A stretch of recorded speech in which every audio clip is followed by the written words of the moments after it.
Welcome, dear friends, once again. And this is another video on civilizing the native, educating the people.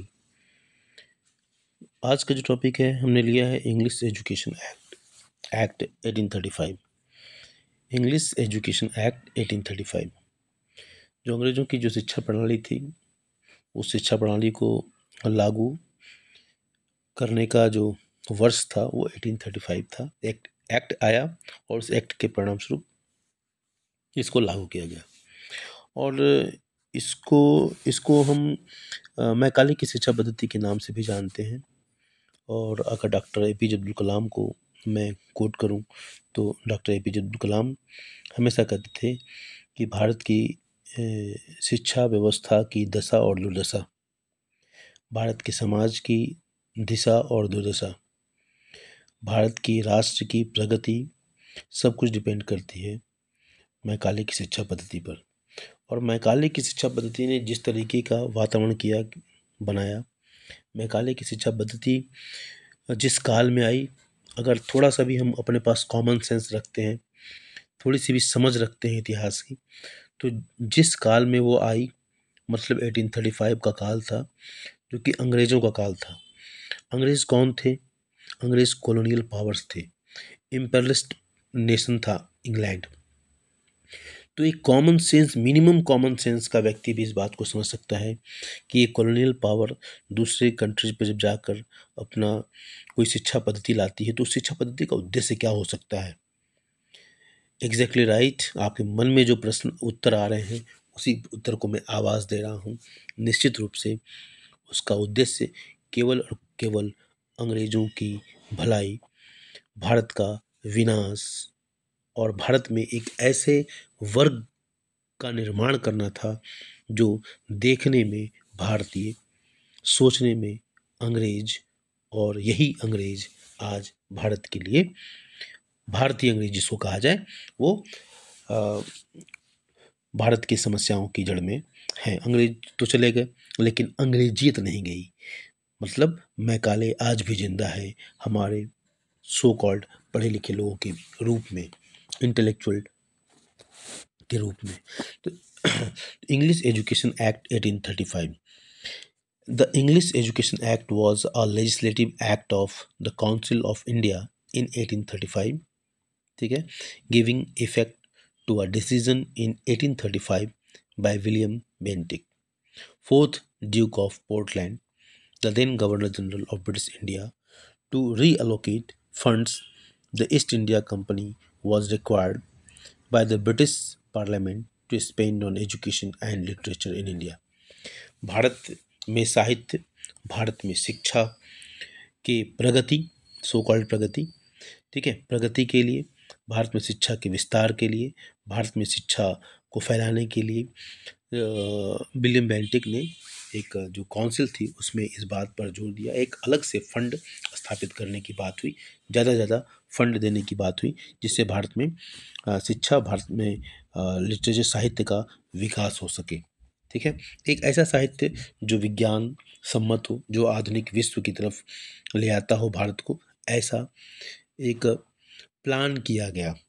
ठीक है, और इसमें जो इसका जो उद्देश्य था, रियल उद्देश्य तो यही था कि इस तरह का वर्क तैयार किया जाए जो देखने में भारतीय लगे लेकिन उसके कर्म अंग्रेजों की हों। ठीक है, तो क्लर्क और ब्यूरोक्रेट्स बनाने की शिक्षा प्रणाली। Following Macaulay's minute, the English Education Act of 1835 was introduced. ठीक है, मैकालेज के डॉक्यूमेंटेशन के आधार पर मैकाले के जो नीति थी, मैकाले ने जिस प्रकार का इस पर वर्क किया और उस वर्क के आधार पर एक एक्ट को पारित किया गया, एक एक्ट को पास किया गया। The decision was to make English the medium of instruction, अंग्रेजी को शिक्षा का माध्यम। अब एक मिनिमम कॉमन सेंस का व्यक्ति समझ सकता है कि बेस्ट एजुकेशन वो होता है जो मदर टंग में दी जाए। भारत में संस्कृत पहले पढ़ाई जाती थी, संस्कृत लोग बोलते थे और संस्कृत में ऋग्वेद और तमाम तरह के उपनिषद, पुराण, वेदांत, वेदांग की रचना की गई। और भारत जो ज्ञान आज कहा जाता है कि अंग्रेजों का ज्ञान है। For example Pythagoras theorem, Baudhayana Sutram था वो। ठीक है, मेरे पास एक बुक है प्राइड ऑफ इंडिया करके, उसमें बहुत सारी डिटेल दिया हुआ है। ठीक है, तो इंग्लिश में एजुकेशन देने की बात हुई, ताकि अंग्रेजी में वो पढ़ेंगे, अंग्रेजी के लिटरेचर को पढ़ेंगे, अंग्रेजी सोच उत्पन्न होगी और अ, काले अंग्रेज पैदा होंगे। The decision was to make English the medium of instruction for a higher education and to stop the promotion of Oriental institutions like Kolkata Madrasa and Banaras Sanskrit College। अब ऐसे कॉलेज और ऐसे इंस्टीट्यूशन को बंद करने की बात हुई जो जो भारत के मूल्यों को, परंपराओं को, भारत के ज्ञान विज्ञान को प्रसारित करते थे और प्रचारित करते थे। तो ऐसे इंस्टीट्यूशन को, तो आप इससे समझ सकते हैं कि उनका उद्देश्य क्या था शिक्षा को देने का। अब इसी संबंध में आगे आता है चार्ल्स वुड। चार्ल्स वुड का जो डिस्पैच है, तो ही वॉज बॉर्न, इनको देख लीजिए आप ध्यान से। He was born on 20th December 1800 at West Yorkshire, England, ये एक जगह है। He was a liberal and member of parliament from 1826 to 1866। तो कि इस काल में वो मेंबर ऑफ पार्लियामेंट थे, member of parliament. Wood served as a Chancellor of the Exchequer in Lord John Russell's government 1846 to 1852, where he opposed any further help for Ireland during the Great Famine there। ठीक है, उन्होंने oppose किया था कि Ireland को जो भुखमरी के समय में और फैमिन, वहाँ अकाल आ गया था, तो अकाल के समय में और अधिक हेल्प न दिया जाए आयरलैंड को। अब ये कितने बड़े सोच वाले हैं लोग, सोच लीजिए। जो कि विपत्ति में पड़ा हुआ जो आयरलैंड था उसको सहायता देने के विरोधी थे। अब इनसे इनकी विद्वता का मतलब अनुमान लगाया जा सकता है। मतलब हम ये बात इसलिए कह रहे हैं क्योंकि मैं भारतीय के पॉइंट ऑफ व्यू से सोच रहा हूँ। अगर ब्रिटिश पॉइंट ऑफ व्यू से होता तो मैं इसको ठीक करता, क्योंकि तो अपने साम्राज्य के लिए जहाँ से सैलरी मिलती है उसके लिए काम कर रहा था। लेकिन भारतीय हमारे देश पर ये शासन कर रहे हैं, तो इनकी सोच को तो मैं एक्सपोज करूँगा ही। Wood later served as a president of the board of Control under Lord Aberdeen 1852 to 1855 as first Lord of the Admiralty in Lord Palmerston first administration 1855 to 1858। ठीक है, and as a Secretary of State for India in Palmerston second government 1859 to 1866। He died 8 August 1885 at the age of 84 at Hickleton Hall, Doncaster, England. अब ये थोड़ा सा उनका brief था, इसकी जानने की ज़रूरत नहीं है फिलहाल। इनके बारे में थोड़ा सा कि कौन थे, इनका क्या वर्क था, उस पर आपको बस इतना ही समझना है। और 1885 में ये इंडियन नेशनल कांग्रेस का फॉर्मेशन हुआ था 1885 में, 1885 में। ये आपको यहाँ से मैं एक लिंक करके बताने का प्रयास किया मैंने। अब आते हैं education for commerce Wood's dispatch. ठीक है, In 1854, the Court of Directors of East India Company in London sent an educational dispatch to the Governor General in India। ठीक है, 1854 में एक डिस्पैच आता है। ठीक है, एक संदेश आता है in the form of documents issued by Charles Wood. किसने इशू किया था? चार्ल्स वुड ने। The president of the board of control of the company. इनका डिजिग्नेशन उस समय क्या था? ये था board of control of the company, East India Company. It has come to be known as Wood's dispatch, और इसी को हम वुड्स डिस्पैच के नाम से जानते हैं। Outlining the educational policy that was to be followed in India. जो एक ब्रॉड स्ट्रक्चर क्रिएट किया गया कि किस तरह की एजुकेशन पॉलिसी को भारत में फॉलो करना है। It emphasised once again the practical benefits of a system of European language. ठीक है, as oppose to the oriental knowledge. तो ओरिएंटल नॉलेज की बात जो कोलब्रुक वगैरह कर रहे थे, तो उसका विरोध करते हुए किस तरह का एजुकेशन देना है भारत में, जो कि भारतीयों के लिए जो यूरोपियन जो लर्निंग है वो भारतीयों के लिए फ़ायदेमंद होगी, उनका कहना था।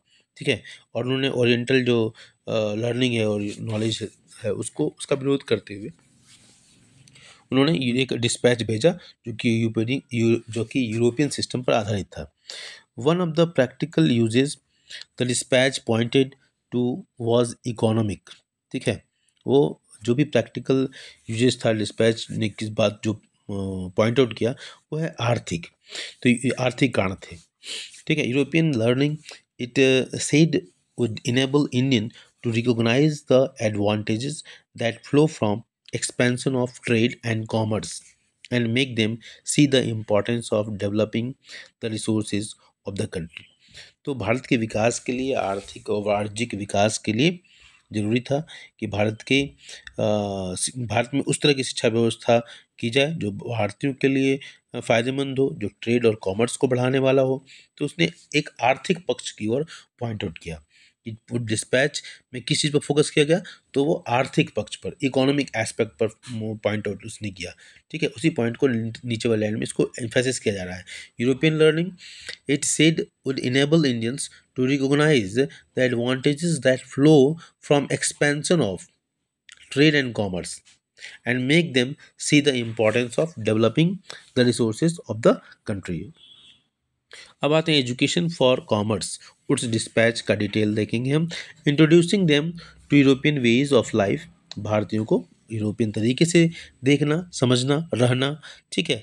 इससे क्या होगा, अगर फॉर एग्जांपल मैं यहाँ पर थोड़ा ब्रेक ले रहा हूँ, यहाँ पर मैं ऐसे समझा सकता हूँ इस बात को कि मान लो कि आपकी लंबी दाढ़ी हो, ठीक है।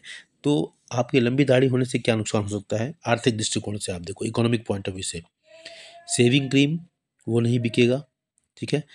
सीजर्स वो नहीं बिकेंगे, ठीक है। रेजर वो नहीं बिकेगा। अब ये 3 इंडस्ट्री जो डायरेक्टली जुड़ा हुआ है, हाँ, और वो आफ्टर सेव वो नहीं बिकेगा। तो अब ये 4 चीज़ें, 5 चीज़ों को मैंने जो पॉइंट आउट किया, एक दाढ़ी, आपका बियर्ड जो बढ़ा हुआ है, तो इन 5 चीज़ों को का नुकसान होगा। देश में सारे साधु हो जाएंगे तो सारे शेविंग क्रीम, रेजर, ब्लेड, ये सारी इंडस्ट्री बंद हो जाएंगी, है ना पॉइंट। तो इसको कहते हैं इकोनॉमिक एस्पेक्ट। अब इस चीज़ को उनको अपना सामान बेचना था, तो क्या कहेंगे, ये दाढ़ी बढ़ा के रखा हुआ है, कैसा लगता है, अनकल्चर्ड है, पुअर है, अनसिविलाइज्ड है, इस तरह की का उन्होंने प्रचार करना शुरू किया। I hope that is clear to you. Introducing them to European ways of life would change their tastes and desire and create a demand for British goods. For Indians would begin to appreciate and buy things that were produced in Europe। अब देखिए, अपना market बनाने के लिए उन्होंने भारतीयों के मन में इन्फीरियरिटी कॉम्प्लेक्स डाला अपने पहनावे के अनुसार। उस dispatch also argued that European learning would improve the moral character of Indians. ओहो हो, क्या बात है, कितना भारत, भारत विश्वगुरु, भारत सबको मॉरल कैरेक्टर सिखाने वाला, भारत योगा को देने वाला, और भारतीयों को ये मॉरल कैरेक्टर सिखा रहे हैं। देखो, दिस इज कॉल्ड एजेंडा। तो ये एजुकेशन का एजेंडा जो था वो कॉलोनियल इंटरेस्ट को फुलफिल करने वाला था।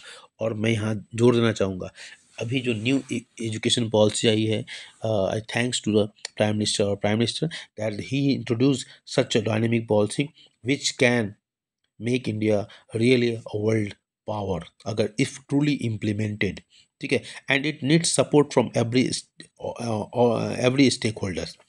Woods dispatch also argued that European learning would improve the moral character of Indians। It would make them truthful and honest। oh, and thus supply, हमारे यहाँ राजा हरिश्चंद्र की कहानी उनको उन्होंने पढ़ी नहीं थी लगता है।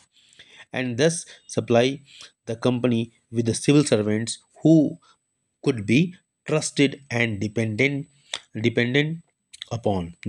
on upon।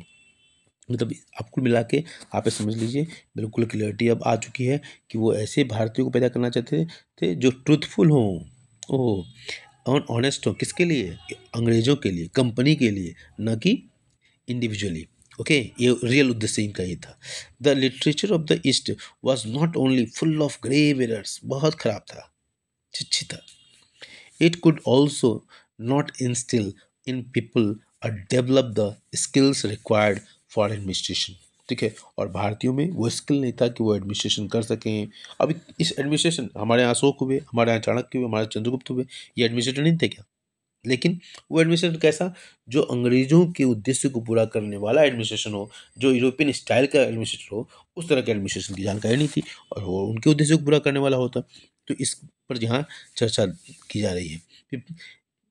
The literature of East was not only full of grave errors, it could also not instill in people or develop the skills required for administration. Following the 1854 dispatch, several measures were introduced by the British और इसके लिए बहुत सारे प्रयास किए गए. Education for commerce उस dispatch का कंटिन्यूशन है.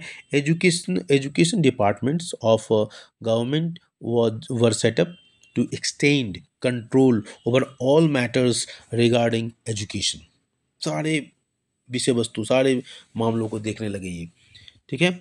Education department of the government were set up, education department की स्थापना की गई to extend control over all matters regarding education. तो शिक्षा संबंधी जो भी चीज़ें जुड़ी हुई थी, ठीक है, सारे विषयों पर ये देखना, सोचना, समझना प्रारंभ किए.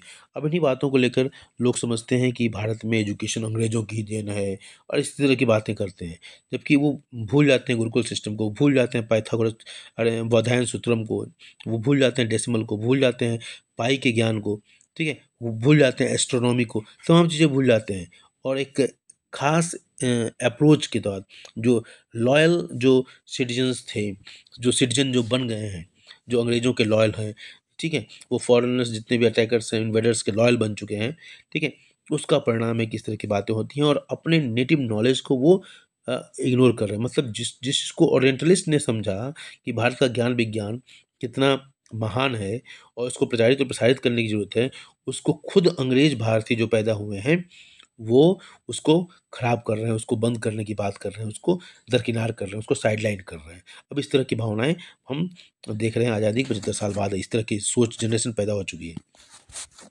Steps were taken to establish a system of university education. ठीक है, तो यूनिवर्सिटी एजुकेशन के लिए एक सिस्टम को डेवलप करने के लिए प्रयास किए गए. इन 1857 1857 को याद रखेंगे. ओके, 1857 वीर सावरकर ने इसको कहा था फर्स्ट वॉर ऑफ इंडिपेंडेंस.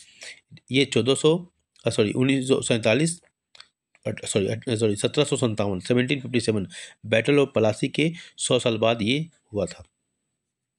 ठीक है. In 1857 while the sipahis rose in revolt in Meerut in Delhi, universities were being established in Kolkata, Madras and Bombay. 3 universities की स्थापना की गई थी सबसे पहले, Kolkata, Madras and Bombay. Attempts were also made to bring about changes within the system of school education. ठीक है, school system में भी बदलाव करने पर जोर दिया गया. The demand for moral education.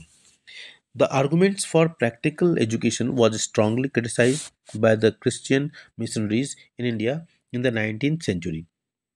ठीक है, प्रैक्टिकल एजुकेशन का जो आइडिया था उसकी बहुत आलोचना की गई क्रिश्चियन मिशनरीज के द्वारा 19वीं शताब्दी में.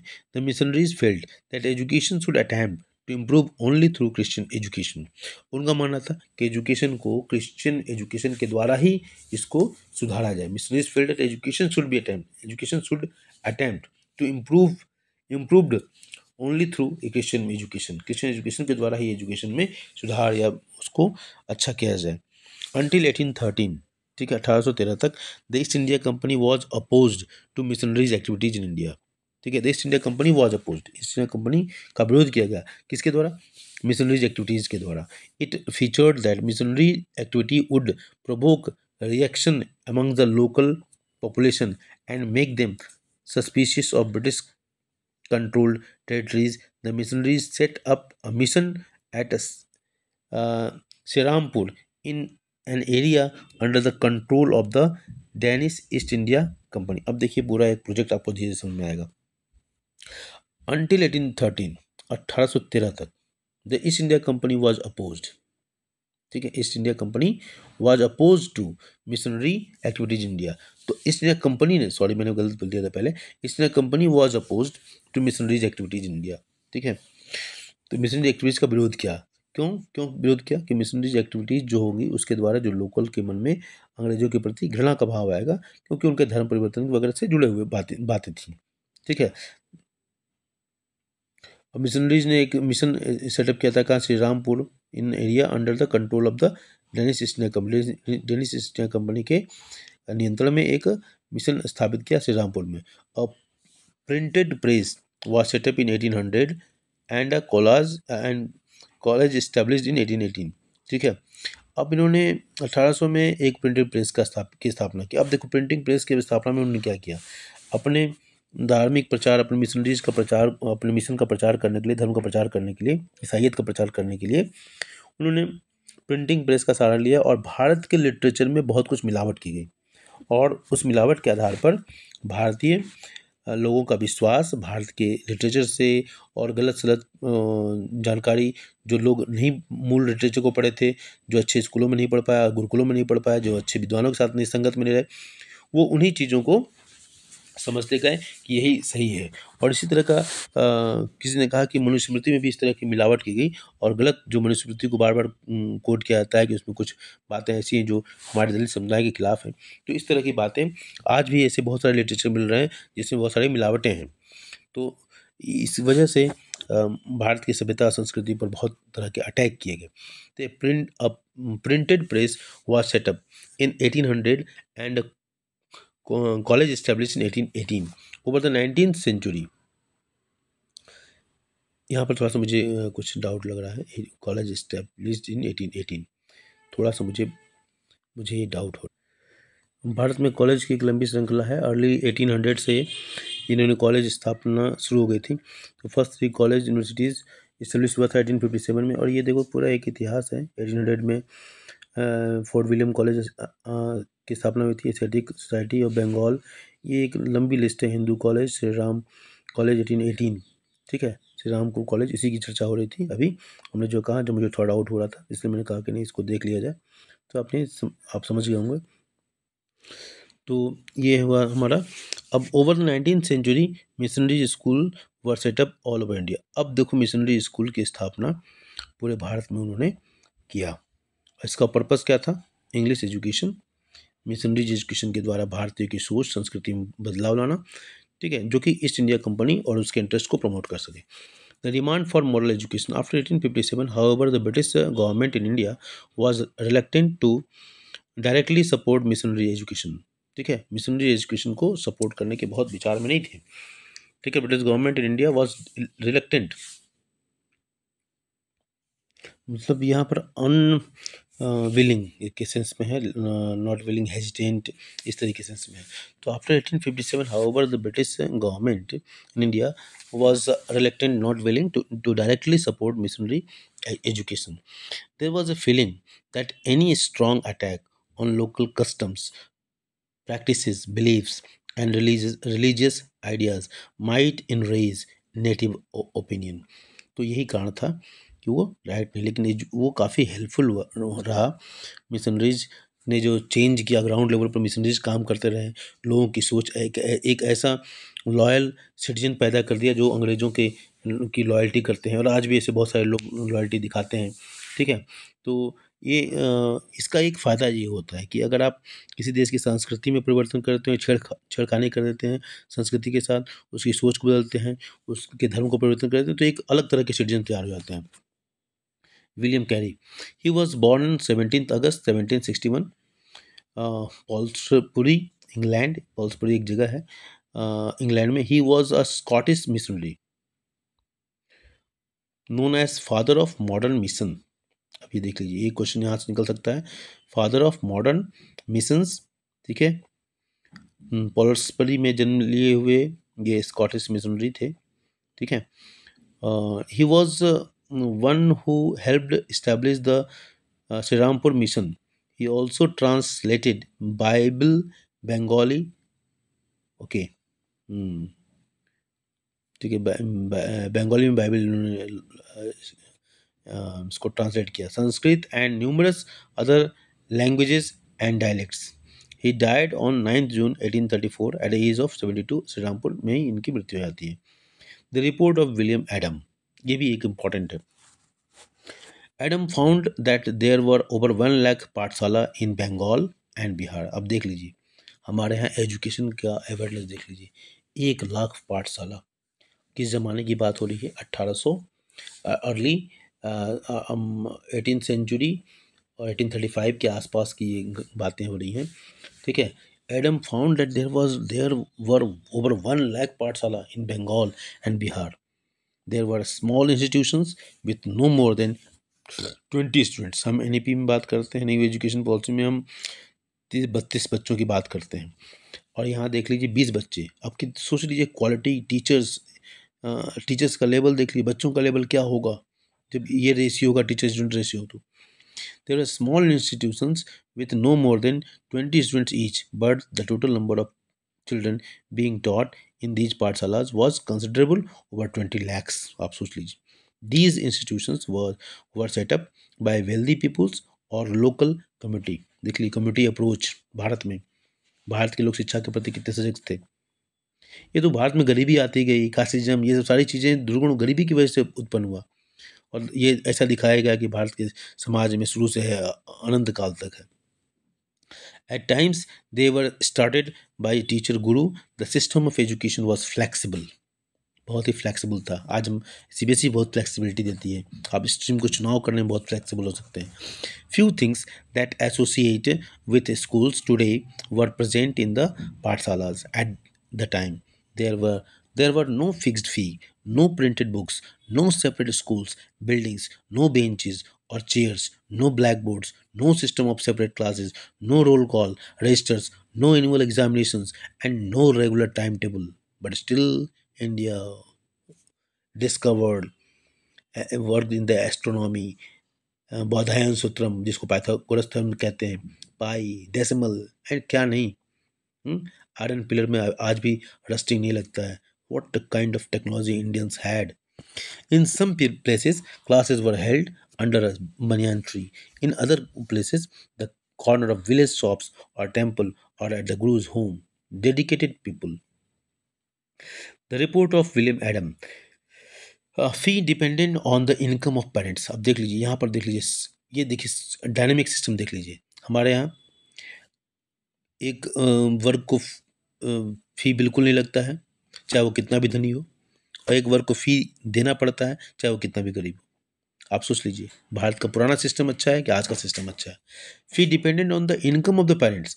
The rich had to pay more than the poor. Rich हैं आपको ज़्यादा फी, पुअर हैं आपको कम फी, इवन फ्री भी।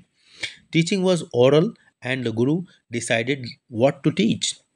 गुरु डिसाइड करता था in accordance with the needs of the student. सोच लीजिए कितनी फ्लेक्सिबिलिटी थी उस ज़माने में कि एक बच्चे के अंदर हम हुनर देखते हैं कि ये बच्चा एस्ट्रोनॉमी में जाने वाला, तो उसको एस्ट्रोनॉमी की संबंधी बातें पढ़ाएंगे हम। गुरु को आइडेंटिफाई करना था, गुरु को इतना पावर था। मतलब वो एक पायलट जिसके हाथ में पूरे प्लेन को उड़ाने का, उसी को पावर ना दिया जाए, तो वो आप समझ लीजिए कितना बड़ा ड्रॉबैक होगा सिस्टम के साथ। लेकिन उस समय इस तरह की व्यवस्थाएं थी कि गुरु ही डिसाइड करता था। एक बच्चा मैथ्स में अच्छा तो उसको मैथ्स पढ़ा दिया, एक बच्चा साइंस में अच्छा तो साइंस, एक बच्चा कुछ और चीज़ में अच्छा तो उसको उसी फील्ड में एक पढ़ाने की व्यवस्था की गई। Students were not separated out in different classes. कोई क्लास सिस्टम नहीं था। Sorry, all of them set together in one class. एक साथ बैठे थे। The Guru interacted separately with the group of children with the different levels of learning. उनके learning के level के अनुसार उसके साथ अलग अलग तरह की वार्ताएं गुरु किया करते थे। Adam discovered that this flexible system was suited to local needs. और ये लोकल नीड्स को पूरा करने वाला था। ठीक है, इसलिए आज भी गांव में देखिए, हालांकि सब कुछ मिट गया है, आज भी भारत के गाँव में लोहार, नाई, बढ़ई सारी होती थी। ये सब जातियाँ जो बनी हैं वो एक्सपर्ट लोग थे, वो स्किल्ड लोग थे जो एक समाज में लोकल नीड्स को पूरा करते थे। कोई पंडित है, कोई क्षत्रिय है, कोई कुछ है, कोई लोहार है, कोई बनिया है, सब इस तरह के अलग अलग हैं। कोई सेल करने का, उसमें थोड़ी स्थिति खराब हो गई। जो हमारा जो जिसको शूद्र कहा जाता था, उनकी स्थिति थोड़ी खराब हो गई। और चूँकि वो सफाई भी करने वाला कोई उन्हें कोई चाहिए। अब वो प्रॉब्लम कहाँ है कि वो सफाई करने वाला कोई मान लीजिए 4 भाई हैं। 4 भाई में कोई डॉक्टर, कोई इंजीनियर है, कोई टीचर, कुछ हुआ। एक भाई घर पर रह गया, तो घर पर जो रह गया वो पिछड़ जाता है, बाकी आगे हो जाते हैं। अब इसी तरह समाज का बेहाल हो गया। समाज में जो सफाई करने का जो काम था, साफ सफाई या शुद्धता का जो काम था, एक किसी भाई ने, समाज का एक, जो सारे लोगों में एक ही भाई मान रहा हूँ, तो सारे एक भाई ने उठाया। अब वो धीरे धीरे क्या बाकी भाइयों से अलग हो गया वो, चूँकि तो अब ये जो है यहीं पर कमी हो गई, यही समाज में कमी उत्पन्न हुई। ठीक है, तो उस समय जो संविधान बना, उस संविधान में की जो बातें उस समाज के अनुसार सही बनाई गई होंगी, लेकिन धीरे धीरे वो उसमें कमी आती गई। ठीक है, रिजिडिटी आ गई। जैसे एक एग्जांपल और भारत के संविधान की बात करूँ, डॉक्टर बाबा साहब अम्बेडकर जब समाज रिजर्वेशन की बात हुई तो उन्होंने कहा कि 10 साल के लिए केवल आरक्षण होगा। लेकिन आज देखिए जॉब में प्रमोशन में भी आरक्षण दिया जा रहा है, तो कहीं न कहीं ये डिमेरिट्स हो गए। दूसरी बात, जो आरक्षण का फ़ायदा उठा लिए, उन्हीं के परिवार के लोगों को ज़्यादा फ़ायदा होना, है ना? तो ये थोड़ा-सा ड्रॉबैक है। जो अब ऐसे लोग क्या करना चाहिए कि अपने रिजर्वेशन को फॉरगो करना चाहिए। किसके लिए करना चाहिए? कि समाज के जो उन्हीं उन्हीं वर्ग से बिलॉन्ग करने वाले समाज के जो बहुत ही पिछड़े लोग हैं, उनको उसका फ़ायदा मिले, ताकि वो भी मेन स्ट्रीम में जाए। अब इस तरीके से क्या हो रहा है, जिसको फ़ायदा मिल रहा है वही फ़ायदा उठाता जा रहा है, फ़ायदा उठाता जा रहा है। तो उसका क्या हो रहा है कि एक क्लास जो पहले जो समस्या थी पुराने समाज में, उस वही समस्या अब फिर नए समाज में होगी कि एक नया वर्ग उभर रहा है, जो कि एक प्रिविलेज्ड क्लास उभर रहा है, और फिर समाज में विघटनवादी शक्तियाँ पनपेंगी, निश्चित रूप से समाज टूटेगा। ठीक है? तो इस बात को समझने की जो टोटलिटी में समझने की ज़रूरत है, पूरे इस चीज़ को, पूरे बातों को ध्यान में रख के, इस बात को समाज और भविष्य को ध्यान में रखते हुए हर चीज़ को उठाना है, और हमको अपने स्वार्थ से ऊपर उठना है। The pathshalas started once again when the crops had been cut and stored. ठीक है?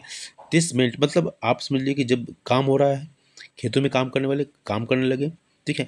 मतलब उनको प्रैक्टिकल नॉलेज हुआ, फसल कैसे उगनी है, फसल का, अब देखो इसी बात को विनोबा भावे भी कहते हैं, कि बच्चों को शिक्षा ऐसी होनी चाहिए कि बच्चे पढ़ने के बाद वो, उनके मन में ये प्रश्न न हो कि हम क्या करें, कैसे होगा, ये प्रश्न नहीं होना चाहिए। शिक्षा को उसी तरह दिया जाए कि जैसे वो काम करें, ताकि पढ़ाई छोड़ने के बाद उनको जॉब की ज़रूरत ही न पड़े, वो खुद ही एंटरप्रेन्योर इतने हो जाए कि काम कर लें। और वही काम महात्मा गांधी की शिक्षा पद्धति में भी था, जो वो बुनियादी शिक्षा की बात करते हैं, जो बेसिक एजुकेशन की बात करते हैं, जब हैंडीक्राफ्ट वगैरह सिखाने की बात करते हैं। The pathshala started once again when the crops had been cut and stored. ठीक है? क्रॉप्स को हार्वेस्टिंग हो गई, उसको स्टोर कर दिया गया, फिर पाठशाला खुल गई। अब इतने समय बच्चों को प्रैक्टिकल नॉलेज भी हो गया। This meant that even children of peasants families could study. अब देख लीजिए, पीजेंट्स के बच्चे भी पढ़ने के लिए स्कोप जनरेट हो गया। मतलब आपका जो एकेडमिक सेशन है वो को कितना प्लानिंग के साथ सिंक्रोनाइज किया गया एजुकेशन सिस्टम के साथ। अब this is called beautiful things, I really admire this. New rules, new routines. Up to the mid 19th century, the company was concerned primarily with the higher education। शुरू में ये higher education पर ही focus किया इन लोगों ने। So it allowed the local pathshala to interference. After 1854 the company decided to improve the system of vernacular education. It felt that this could be done by introducing order within the system, imposing routines, established rules, ensuring regular inspections। Okay, तो ये 1854 के बाद के काल में इन्होंने इस पर ध्यान देना शुरू किया, वर्नाकुलर एजुकेशन के ऊपर भी उन्होंने थोड़ा प्रयास किया। ठीक है? और इनका मानना था कि इससे जो एक सिस्टम बना रहेगा। ठीक है? It appointed a number of government pundits, each in charge of looking after 4 to 5 पाठशालाज and try and improve the standard of teaching। अब इससे क्या हुआ, एक लॉयल पंडित का ग्रुप क्रिएट हो गया जो इनके फेवर में सोचेगा, क्योंकि पहले वाले सिस्टम को इन्होंने डिसमेंटल कर दिया, फिर इसी चीज़ को कंटिन्यू किया और अपने अनुसार अपॉइंटमेंट शुरू किया। Each guru was asked to submit periodic reports and take classes according to a regular timetable. अब ये सब कुछ अपने हिसाब से उन्होंने सिंक्रोनाइज किया। अब ये लोग क्या होंगे, उसके लॉयल बन गए, अंग्रेजों के, निश्चित रूप से बनेंगे, जहाँ से पेमेंट मिलेगा वहीं से बनना है। ठीक है? मतलब लोकल कम्युनिटी अप्रोच जो था उसको ख़त्म कर दिया, उनसे तो वो पैसा उगाना और ये सब करने लगे। ठीक है? हर सिस्टम में के अंदर इंटरफेरेंस किया और सिस्टम को अपने नीड्स के अनुसार मॉडिफाई कर दिया। Teaching was now to be based on textbooks and learning was to be tested through a system of annual examinations। Students were asked to pay a regular fee, attend regular classes, sit on fixed seats and obey the new rules of discipline। जो सब कुछ जो हम आज देख रहे हैं उस सिस्टम को इन्होंने इंट्रोड्यूस किया। New rules, new routines. Pathshalas was accepted. The new rules were supported through government grants. ठीक है? सरकारी सहायता और सब कुछ डिपेंडेंसी हो गई, अब पूरा सिस्टम ही डिपेंडेंट हो गया। जो कम्युनिटी के अप्रोच और भारतीय जो लैंडलॉर्ड्स थे या जो धनी लोग थे उनका सपोर्ट, वो सब कुछ हटा दिया गया, अपने अपने उनसे पैसा ले लिया गया, उनको एक्सप्लॉइट किया गया और फिर उसी पैसे का उपयोग इधर किया गया अपने सिस्टम को और अपनी सोच को बढ़ावा देने के लिए। Those who were unwilling to work within the new system received no government support. Over time, gurus who wanted to retain their independence found it difficult to compete the government aided and regulated पाठशाला। और जो गुरु independent रहना चाहते थे, independent thoughts को promote करने वाले थे, पुराने सिस्टम को चलाने वाले थे, उनको साइडलाइन कर दिया गया। The new rules and routines had another consequences। इसके दूसरे परिणाम भी हुए। In the earlier system children from poor peasants families had been able to go to पाठशाला since the timetable was flexible। अब इस सिस्टम का एक दुरुपयोग डिमेरिट क्या निकला कि पहले के समय में जो एग्रीकल्चर का जो सीजन था, साइक्लिक सीजन जो था एग्रीकल्चर का, उसके अनुसार एकेडमिक सेशंस को बनाया गया था। अब वो सारा कुछ चेंज हो गया। अब किसान के बच्चे स्कूल नहीं जा सकते थे, मतलब एक वर्ग जो है धीरे धीरे मार्जिनलाइज होता गया। जो फीडर था किसानी करना अब अच्छा पेशा नहीं रह जाएगा, किसान गरीब हो जाएंगे, किसान मतलब एक सोसाइटी में एक बहुत बड़ी खाई उत्पन्न होने लगी। और एकेडमिक्स भारत का जो कॉमन मास था वो पठन पाठन से दूर होता गया। The discipline of the new system demanded regular attendance. ठीक है, रेगुलर अटेंडेंस की बात होने लगी। Even during harvest time when children of poor families had to work in the fields. अब वो हार्वेस्टिंग टाइम है तो वो स्कूल कैसे आएगा, तो धीरे स्कूल छूट गया, उनको डांट पड़ेगी, उसको तमाम तरह के ड्रॉप आउट्स बढ़ गए। Inability to attend schools came to be seen as a indiscipline, और उसको इनडिसिप्लिन माना गया जबकि उनकी मजबूरी थी। As evidence of lack of desire to learn. ठीक है, और उनको पठन पाठन में इंटरेस्ट नहीं है, इस तरह की बातें फैलाई गई। ठीक है, और इस पर हम ऑलरेडी वीडियो बना चुके हैं, तो इसलिए हम अभी तक बस इतना ही ज्ञान, ये वीडियो मैंने बना दिया है पहले। ठीक है, तो इसको आप ध्यान देंगे तो इस तरीके से हम इंग्लिश एजुकेशन सिस्टम का ऑब्जेक्टिव समझ में आएगा, इंग्लिश एजुकेशन सिस्टम का सिस्टम समझ में आएगा, वो क्या कैसे उसको पढ़ाया गया और भारतीय सिस्टम कैसे बर्बाद हुआ, कैसे डिस्ट्रॉय किया गया और किन उद्देश्यों से डिस्ट्रॉय किया गया। इन सारे वीडियो से, इस सारे डिस्कशन से आपको समझ में आएगा। Thank you, have a nice day.